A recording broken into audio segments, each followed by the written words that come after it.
Hey, Megan, thank you for joining me today. Thanks, Meg. I'm so thrilled to be here. I am thrilled to be chatting with you and introducing you to my audience. So, you are one of our speakers for the Become Influential Virtual Summit, which is happening June 8th through 12th. And you are speaking on Tuesday, June 9th, which is our day focused on business tools and strategies.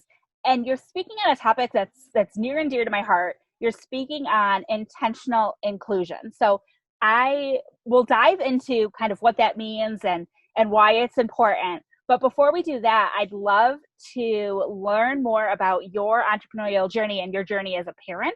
So how like the previous few years have looked for you. Sure.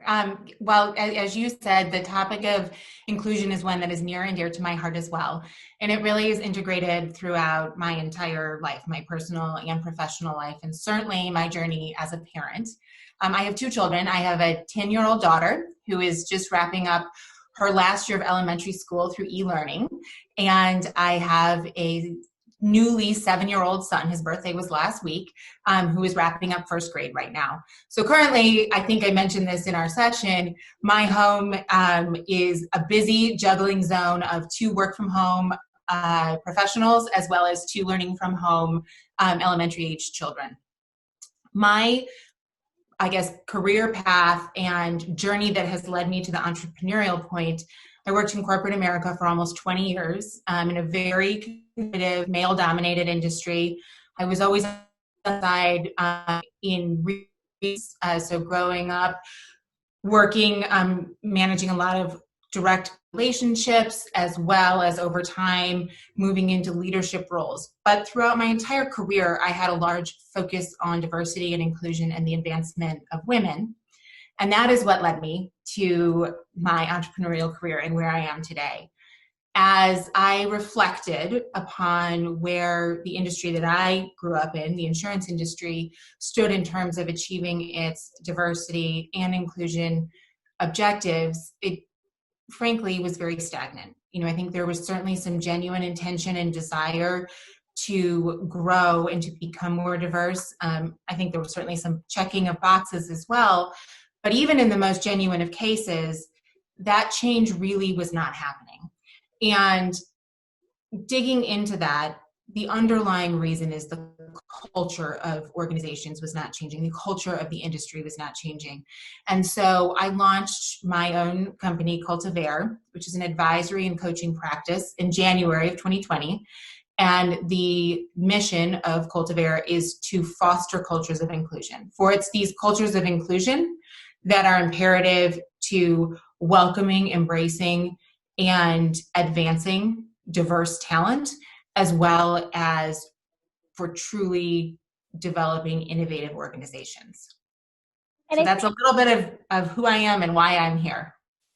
and I think that it can be tough for us as small business owners and as entrepreneurs to feel like we really have the ability to make a difference when it comes to inclusion. Like it's easy to see how Target or Amazon or like big companies who have lots of employees and lots of products and money and influence can integrate inclusion. But I think it can be harder to see that. Can you explain how, like, just a couple ways that small businesses are impacted or can impact inclusion? Yes, and I think the heart of it is truly to be intentional about it. So on June 9th, the focus of the sessions that day is really around the strategy of how you plan and build and grow your business.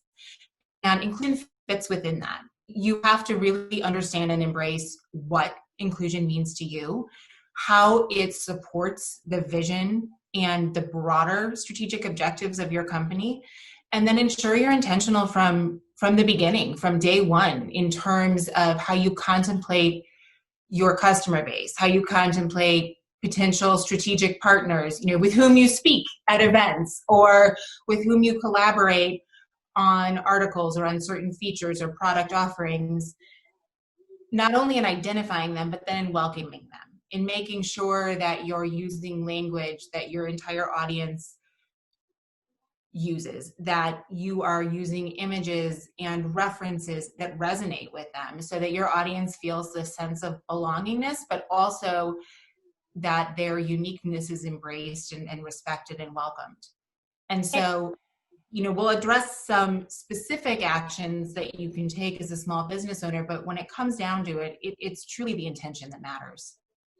And you mentioned that when you got started, you were in a role that focused on like the inclusion of women, but there's lots of other demographics where inclusion is relevant. Can we kind of go over some of those maybe marginalized? I don't know if that's the right word to use. So please feel free to correct me if I say anything that's inaccurate. But if we can go over some of those groups. Sure. And I'll pause for 1 second because I think you touched on something that is really important as well. To be inclusive and to truly embrace and integrate diversity throughout our businesses, throughout our lives, throughout our families, we have to be vulnerable. And so we have to be okay maybe saying something wrong once in a while, because that means we're talking, we're having those conversations, we're, be willing to have these courageous conversations, which is how I like to look at that. So you brought that up in a good reference. I've spent a lot of my focus historically on the advancement of women, but certainly diversity applies to many characteristics that differentiate us from one another. So that could be gender, sex, sexual orientation, race, religion, any other ideology, political belief, culture, socioeconomic differences.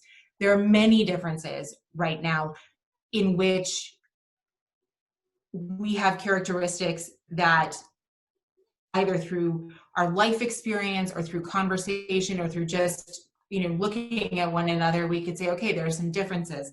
We also have, many similar characteristics. And so the importance of inclusion is this sense of belongingness, that you're welcomed for are and that you have a voice that will be heard and respected, but also that those characteristics and those traits that are unique about us, that sense of uniqueness, is celebrated. So we shouldn't feel the need to assimilate. We should feel the need to be our authentic selves, and that our authentic selves are welcomed. I love that. I'm just like hanging on to every single word that you say. And I think for me and my journey, one of the first things that I tried to change or be intentional about was like the graphics that I use on my website. With stock photography, and I'm going to talk about race specifically for a minute. It's very hard to find stock photography with not representing non-white people, or I'll find what I want with a white person and then I can't find something of the similar quality with a more diverse group of people. So I think that's where I started. But even that, I try to represent different races, but when you were talking, I'm realizing like, geez, am I representing different gender, identities? Am I representing different religions? And maybe that's harder in imagery, but there's so much to think about, so much to be intentional about, that it's difficult, which is why I think having somebody like you presenting on this topic is so important, so that we can ensure that our messaging, that our business is really as inclusive as possible. Right. And one of the things I'll talk about too, I think that is really important, but also really helpful is, as well as intentioned as I am, or as you are, many people are, we still have our lens. It's the lens, of our experience and what we grew up with and what we know. And so it's really helpful to get, whether it's formal, an advisory board and a sounding board of individuals who have different life experiences and different perspectives, and who will help challenge you and hold you accountable.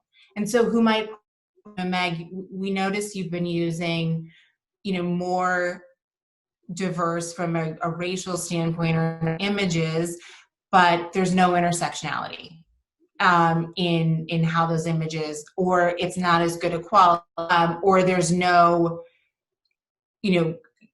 blend of race is always one or the other. I mean, different things to hold you accountable, and beyond just the images you use in your social media and in your marketing.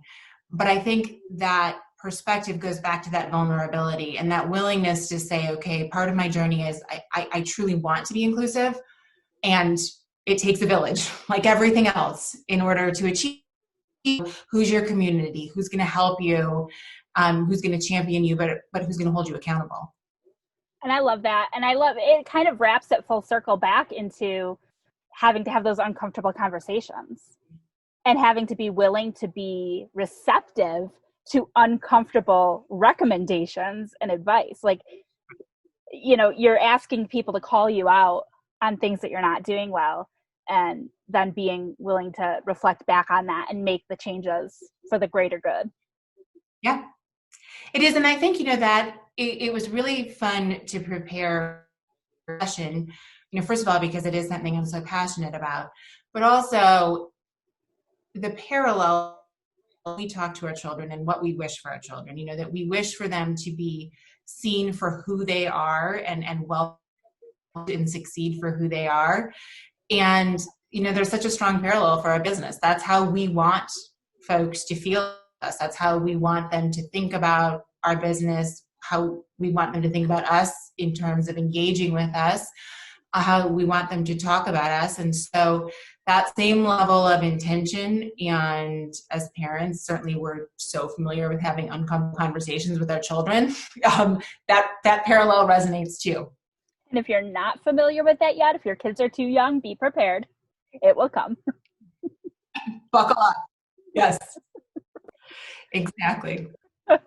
Awesome. So I know we've talked a lot about this topic. Is there anything else that you want to contribute about, what people will experience when they attend your session, or what they'll learn or walk away with? Well, I think what I wanted to do was really introduce the conversation. I mean, I could talk for days about the nuances of inclusion and how and where to integrate that into your business and with your customers. So the objective from my standpoint was really to start the conversation, to impress upon everyone the importance of being intentional with inclusion, and then give some tools and guidance in terms of how to get started, how to hold yourself accountable, checkpoints to have. And then I think the other piece that I hope, resonates with folks is this imperative of having different lenses. So I invited 2 expert guests to join me. And, I think their perspective will add different insight and experience from the lens from their personal experience as well as their professional experiences that are very different than mine, but that will overall enhance the importance of intention around inclusion. And I love that you brought those guests into the discussion.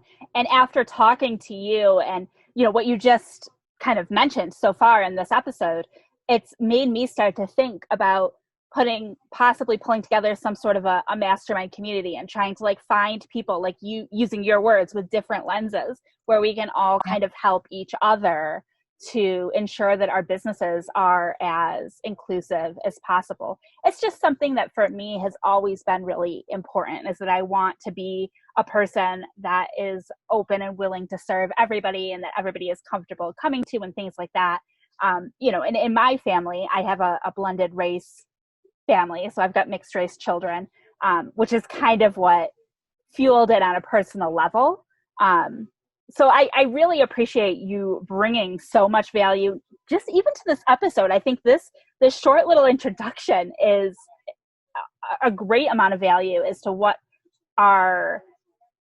how we can be more intentional, who we can be more intentional to include, and how we can have that impact in our business and on the world. So I'm so grateful for everything that you've poured into this interview and into the actual summit presentation. And I sincerely hope that every single person that attends this summit will attend this session, because it, at its core, is so important to my personal, values and mission. So I want to thank you so much, because you are the expert, and I look forward to learning more from you to continue on my journey of being intentionally inclusive. Well, thank you so much, Meg. It really has been a pleasure to be a part of this. I'm so thrilled for the summit and for the opportunity to really draw attention to the importance around intentional inclusion. Thank you. Thank you. And again, if you don't have your ticket, head over to becomeinfluential.com, grab your free ticket, and make sure you attend Megan's session on Tuesday, June 9th. Thanks so much, Megan. Thank you, everyone.